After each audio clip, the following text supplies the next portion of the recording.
I always get the feeling that something is watching me. This feeling mostly comes up when I'm completely alone, and it really scares me. I've been having this feeling for the past few months. I tried to ignore it at first, but the feeling of fear when I'm going to sleep keeps getting worse and worse. I feel like a hand is reaching towards me, trying to drag me somewhere. It makes it hard to sleep because I hate closing my eyes when I feel this. But what makes this even weirder to me? I've been seeing weird shadows out of the corner of my eyes. Some look more like animals than humans, and it's been getting more realistic. I have a cat. She's still alive. Once I saw her walking towards my bed where I was sitting at night. She walks under my bed. About 30 seconds later, she walks towards me again from the same spot and then jumps up onto my bed. I just kind of stare confused before shrugging it off and then going back to watching YouTube. About 2 months later, this feeling continued throughout all of it, though it stayed at the same level. I found out there's a crap ton of ants in my room, so I sleep in the living room. I despise bugs. I find that all of my fear is gone, and whenever I went back into my room to get stuff, I felt like I was being watched. A lot of times when I tried to fall asleep, it felt like something is breathing on my face. Then when I open my eyes, nothing is there. I hate that feeling, so I decided to sleep in the living room again. This time during the day, I felt fear whenever the living room was mentioned, so I didn't want to sleep there. But I decided that my room would be worse, so I slept in the living room again. I stayed up a bit that night watching YouTube. Then I get the sudden feeling that I'm being watched again. I look at the windows, no one is there. There's no windows in my room. I put on some calming music and I lay down. I blink and my phone is plugged in and it's morning. I've no memory of plugging it in. I asked my family members if they did it. They didn't. At this point, I don't want to be in the living room. The ants are gone, but I still had a bad feeling when I went into my room. So I stayed in the living room again. When I'm setting up my air mattress, I walk past the hallway and I see a human-looking shadow standing in the darkness. I try to get a better look at it, and it's gone. I finish setting everything up. I look out the window and there's the same shadow. It doesn't go away. I get a bit scared, but then I realize that it's outside and the doors and windows are locked, and it's probably not even real. So I go back to watching YouTube because it helps me fall asleep. I then felt like I was being watched again. I look around and I see the shadow lunging at me. It surprised me, but I didn't feel that much fear for some reason. I was just surprised. I go back to watching YouTube, then I fall asleep. I wake up at 3 a.m., then I fall back asleep. The next morning, I wake up and I get ready for school, only to wake up again in a small village with my friend. Then I wake up again, and everyone in my family is mad at me. Then I finally wake up, and this time I pinch myself to make sure it's not a dream. I was awake for real. I'm not sure if these dreams or these feelings are connected. The shadows scare me, but I don't know what I can do. Does anyone else get this feeling? What can I do to get rid of it?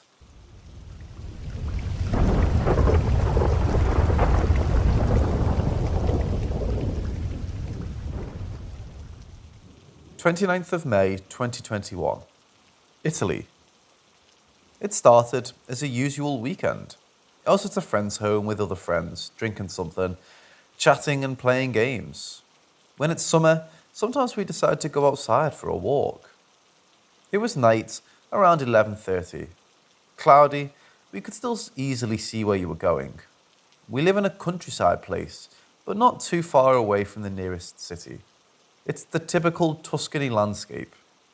Anyway, we take the usual dirt road that is in front of the house. As we walk down this road, a friend, let's call them M, goes a bit further than us, and another friend that was with him comes back to us saying that he lost him in a matter of seconds. How? From this point, things got creepy. We started searching with torches. Maybe he fell down the side. We call it, but nothing. We arrived at the end of the road and still nothing. He'd vanished.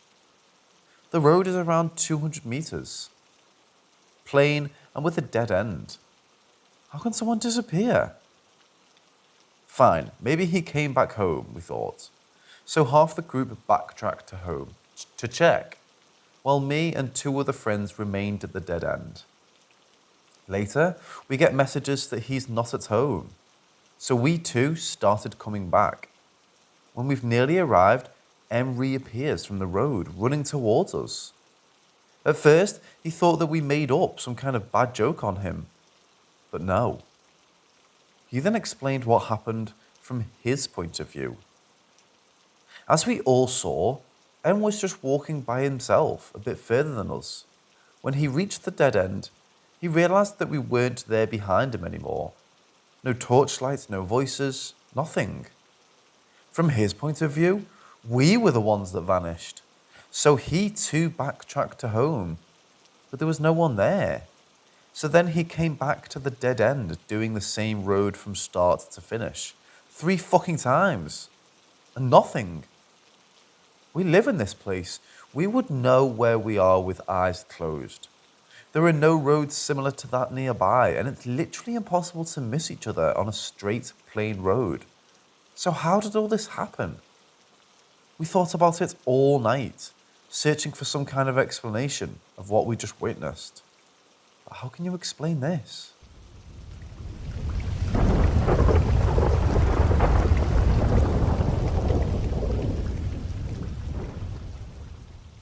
I remember my mom waking me up in the morning.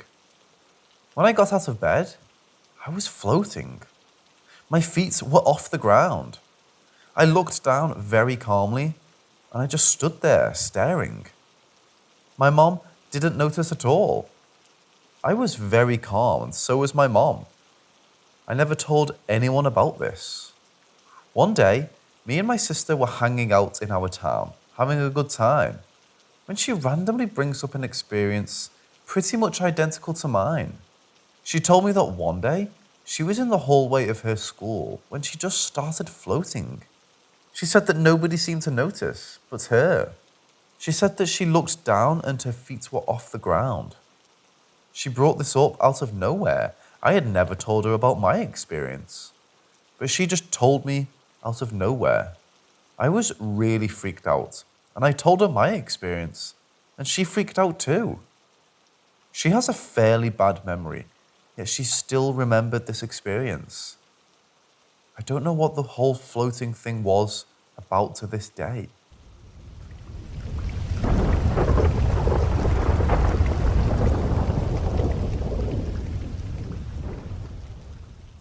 I remember when I was younger, I used to see my family members, but they were transparent and in my room in the middle of the night.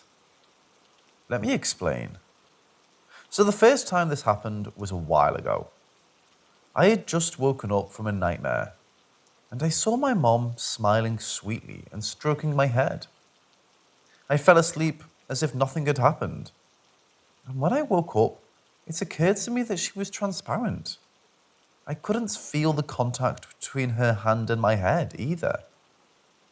I had initially thought that this was just my brain hallucinating, until an experience that freaks me the fuck out, even to this day. It was a calm night, but an extremely fun day. I had a wonderful day spending time with my dad. These experiences where I was seeing my family members in the middle of the night, but transparent, freaked me out. They had already happened multiple times before. Like I said up top, I initially thought that it was in my head. Anyway, back to the story. I was in my bed reflecting on my day and thinking how much I missed my dad. This was right after my dad tucked me in wearing a blue shirt. This is important to the story. I woke up in the middle of the night and turned towards my door. My dad was standing in the doorway, but the door was wide open. I always close the door before I sleep. There was something off about my dad. He was completely transparent. He was also wearing a different shirt than he was before. He was wearing his yellow lantern shirt, a completely different shirt than what he was wearing when he tucked me in. At this point, I knew what was going on, but I was way too tired to deal with some sort of ghost thing at that time of night. So I turned around and went back to sleep. This is where it gets worse. I went downstairs in the morning to ask my dad if he had visited me that night. He said no, and why I asked. I told him what I saw and told him the shirt that he was wearing when I saw him. He told me that was the exact shirt that he slept in. He was really freaked out. Truly a weird experience, and I'm still curious on what I saw and how I saw it. The same shirt that he was sleeping in on a transparent version of him.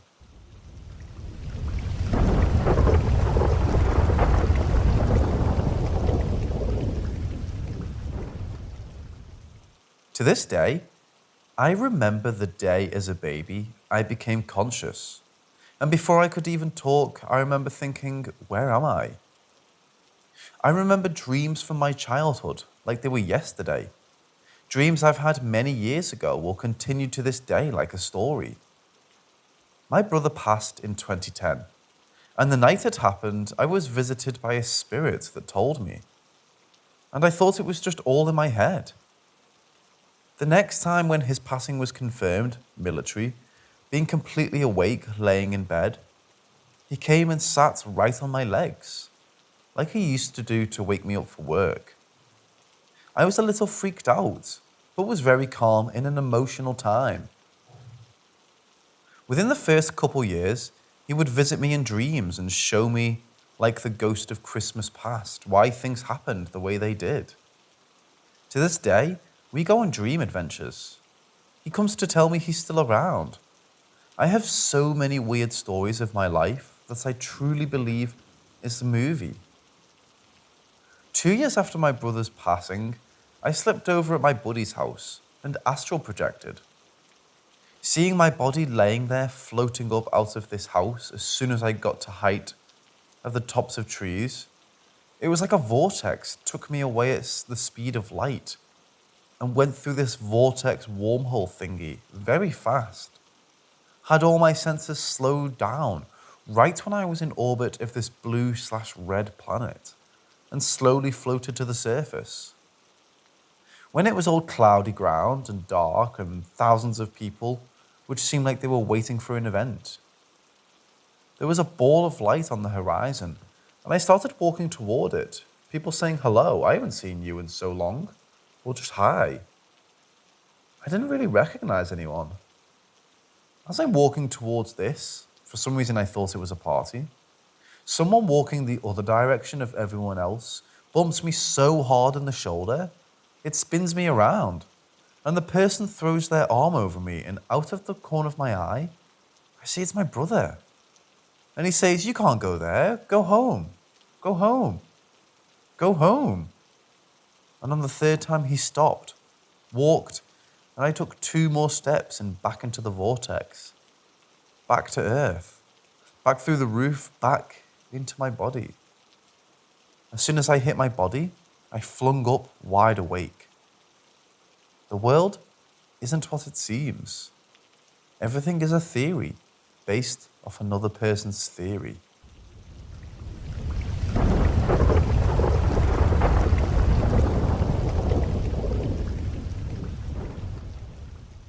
The house across the street from me is interesting to say the least. There's been at least 2 suicides. Might be 3, but I can't quite remember. In it, plus at least 2 deaths from long-term illness. The house is completely wheelchair accessible. Think all ramps and low countertops. The deaths from the long-term illnesses from 2 separate families make sense, considering the house's designs. And the suicides were all from the same family, So that could also be attributed to a history of mental illness and compounding depression.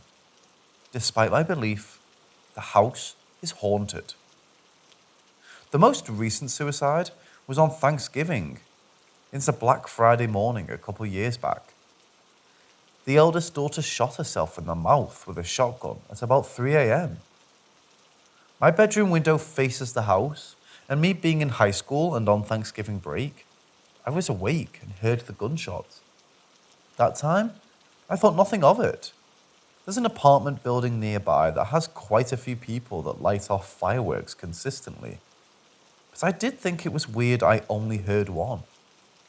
The next morning, I got picked up by a friend at about 7:30 to go Black Friday shopping.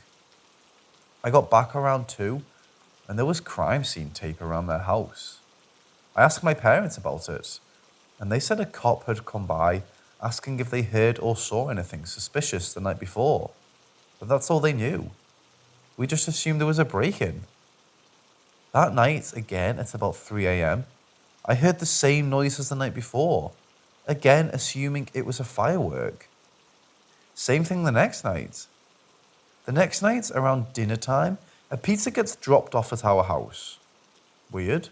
We didn't order a pizza. My dad checks the receipt and realizes it's for their house and goes to drop it off. He asks the homeowner about the police tape, and he very nonchalantly says his daughter had killed himself with a shotgun at about 3 a.m. Again, at about 3 a.m., I hear the noise. The next night, I sat in my room staring out the window to see if I saw a firework, but I didn't, despite hearing the noise. I've always been a bit of an insomniac, and for months I'd hear the gunshots at around 3 a.m. I'd sleep at other people's houses and be awake at 3 and not hear it. But any time I was awake at 3 in my own bedroom, I'd hear it. It stopped a couple months later. I just hope she found peace.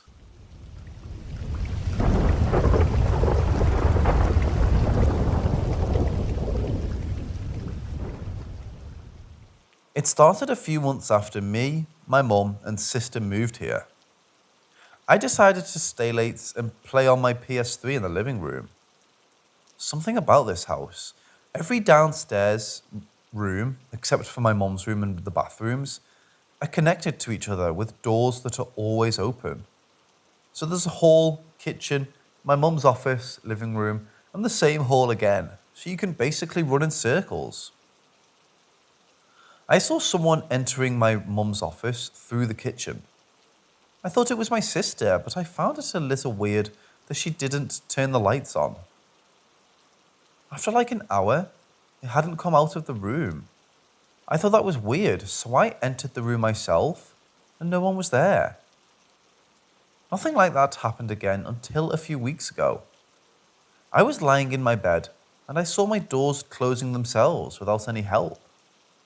They were always opening by themselves, but they never closed like that before. The noise woke up my parrots, and they started screeching a little. The weirdest part about this were the keys. They were moving for a few minutes after that.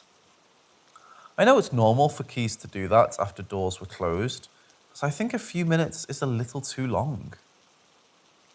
Then a few days ago, I was talking with my friend in the kitchen. I was cooking eggs, so the brick of butter was on the table. I'm sure it was stable because it was standing like that for 10 minutes. So we were talking, and that brick of butter just rotated. Imagine yourself in bed just changing your position from sleeping on the back to sleeping on your left side. I have no idea how to explain it in a different way, since English is not my first language. And here it comes today. We have bath curtains in our bathroom. When I was taking a bath, something hit it and fell on the floor. I tried blaming it on my cat, but he's outside. I got out of the bathroom and saw what it was. It was a block of styrofoam. I tried to explain it somehow, but there's no way I did it since I was taking a bath, and of course, I was alone during that. So something just threw a block of styrofoam at me. I don't know why, but every time something like that happens, I have a feeling a woman did it. Maybe it's because the previous owner remarried, and I have no idea where his first wife died. Our house is 50 years old, by the way.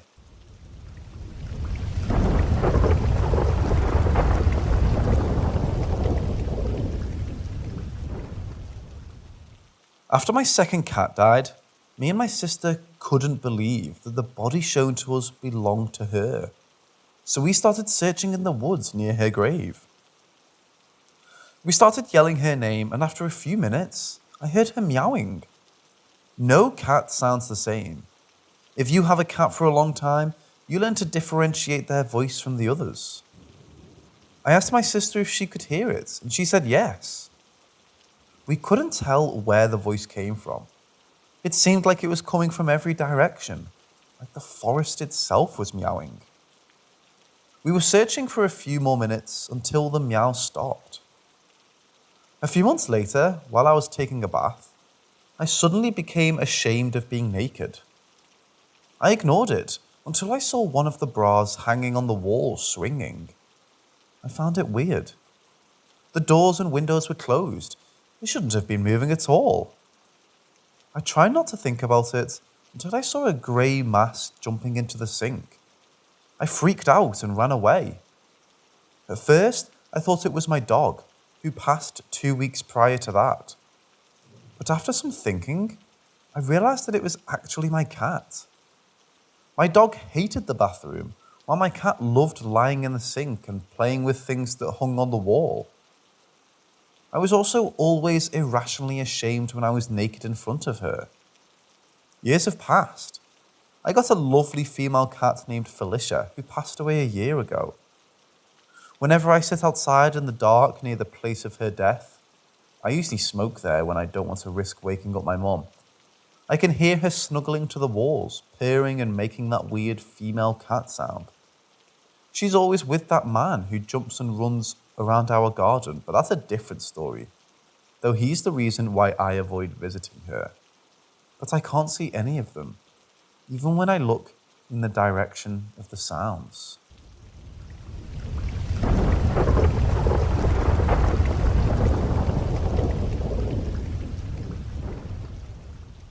Do even the most docile of animals sense when a presence is evil or malicious? I've got a close friend who lives with me. He left for a few days and my boyfriend wasn't home. I was alone, so I figured I would get some cuddles in with my dog in bed, since my boyfriend doesn't like the dog in the bed. Too warm for all three of us.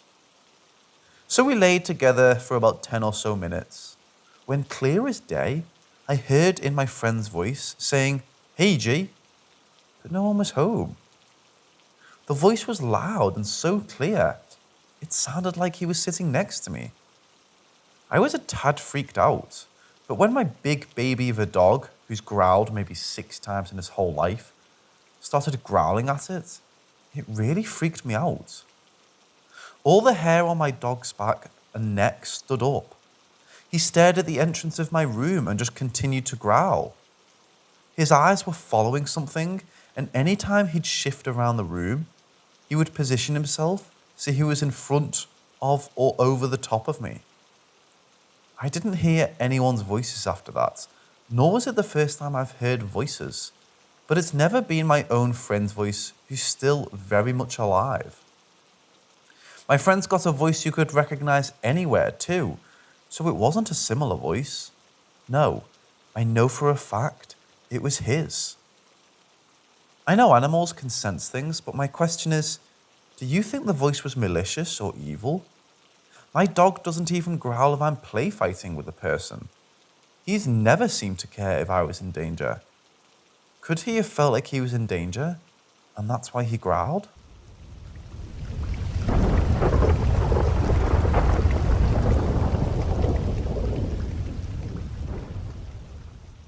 Thankfully, I've since moved out of the spooky apartment, where a few of my experiences took place. However, on my final day of moving, our special roommate decided to give me one last fright. I had returned to grab the last boxes, lock up the doors, and pass the keys off to the landlord.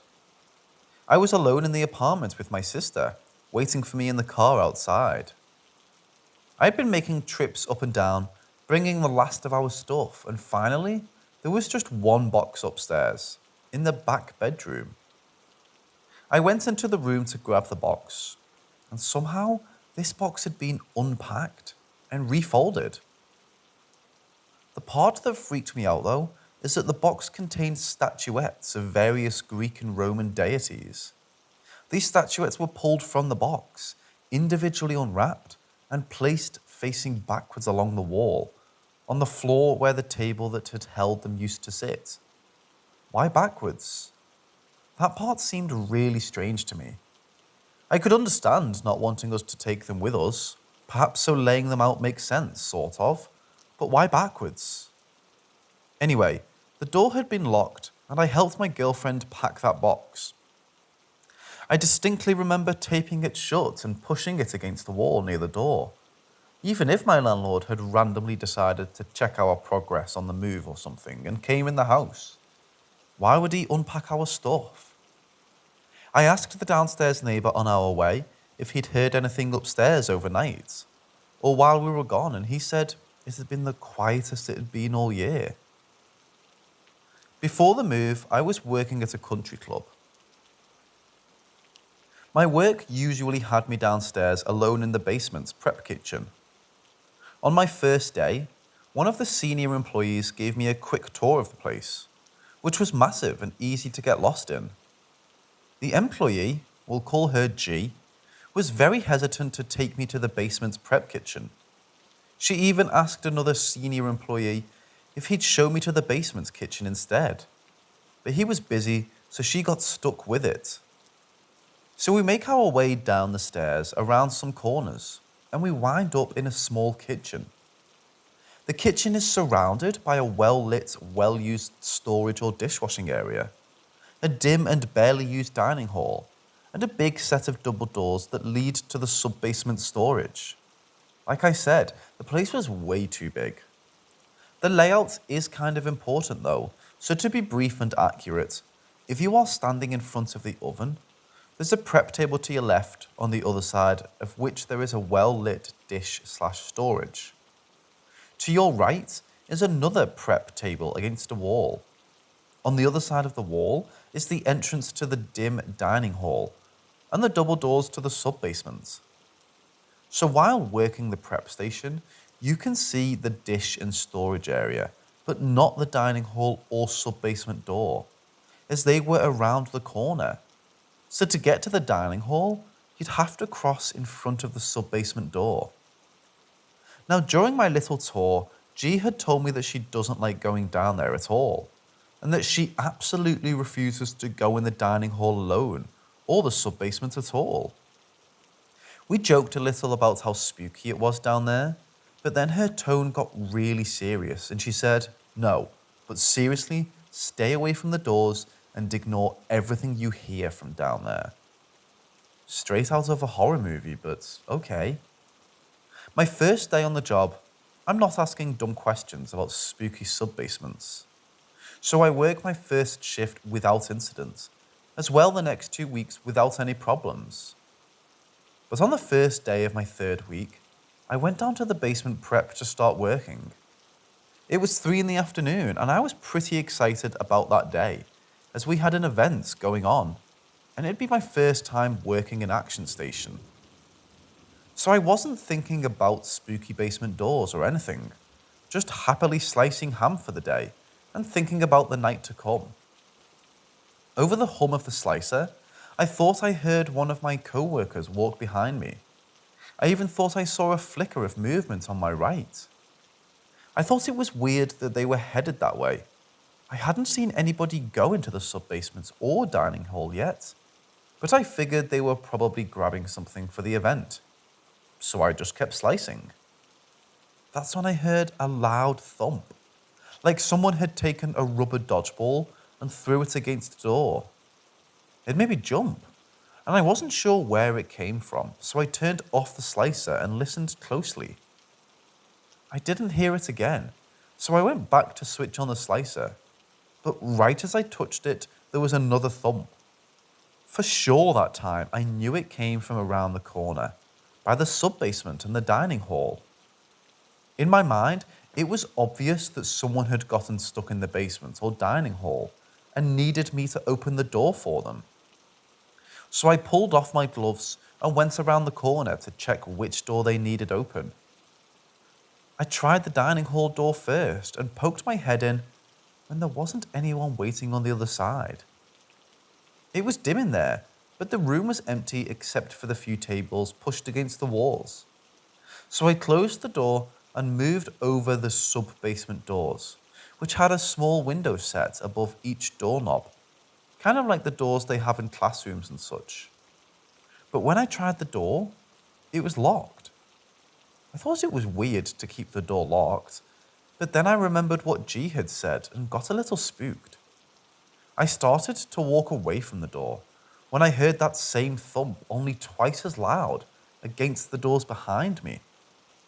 I wanted to keep walking, but my brain told me to turn around and look. The doors were still shut, and I couldn't see anything through the window from where I stood. I was very freaked out at that point and decided to take an early break to have a smoke. While out on break, I talked to another co-worker of mine, whom we will call Jay. Jay had been employed at the club for over 10 years, so I asked him about the sub-basements, and once again, the tone changed, and he just sort of looked down away and said, "Just don't go down there, Mr. W." A fun little quirk of his is calling everyone Mr. and Mrs. I've been here 10 years, and I've only gone down there once. Now, hearing Jay talk like that was weird. He was a large, tattooed ex-bouncer. Not the kind to be scared of a bear, much less a spooky, dark basement. So I finished my smoke and begrudgingly went back down to finish my prep, extra motivated to get done quickly. I came down the stairs, and as I was rounding the corner to head down to the hall, I seen someone clear as day, down at the other end, walk around the corner headed to the basement and dining hall. They looked to be wearing all black clothes and a black cap, which is the kitchen staff uniform, so I thought for sure that was one of my co-workers looking for me or something. So I called out to them, "Hey, I'm over here. What you need?" There was no response, so I thought maybe they didn't hear me. So I kept going past my station and rounded the corner to find no one standing there. I poked my head in the dining hall again and, of course, found no one. Now, I was legitimately terrified and started to freak out a bit. So I started to head back to my station when once again I heard the thump against the doors. This time, it occurred to me that it must be my chef messing with me. He was a notorious prankster, and there's always a bit of hazing when it comes to new kitchen crew. He must get everybody with this gag. Jay had to be in on it, and G must have been another victim. That was my thought process when I turned around and walked to the doors and put my face up to the glass and cupped my hands around it to block out the glare. I couldn't see anything through the black at all, not even the first few stairs, which I thought was weird.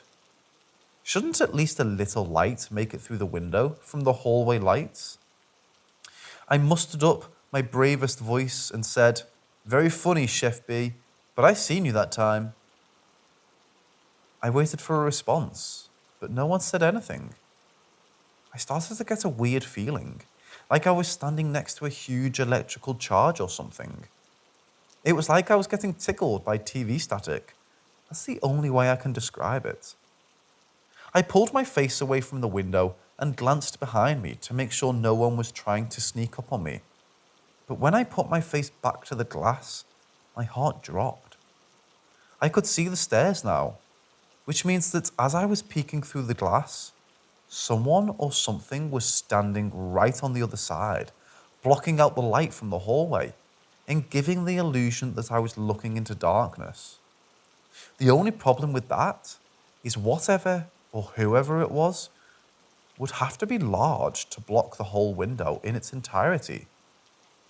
With that realization, I practically sprinted through the basement and back up the stairs to the main kitchen, where I found the entire kitchen crew happily at work, even Chef B.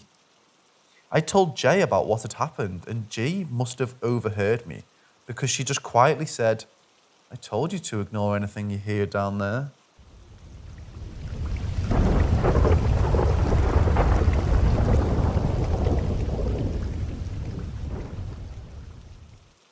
I live in a one-bedroom apartment with my sister in a city in Southern California for about 5 years now.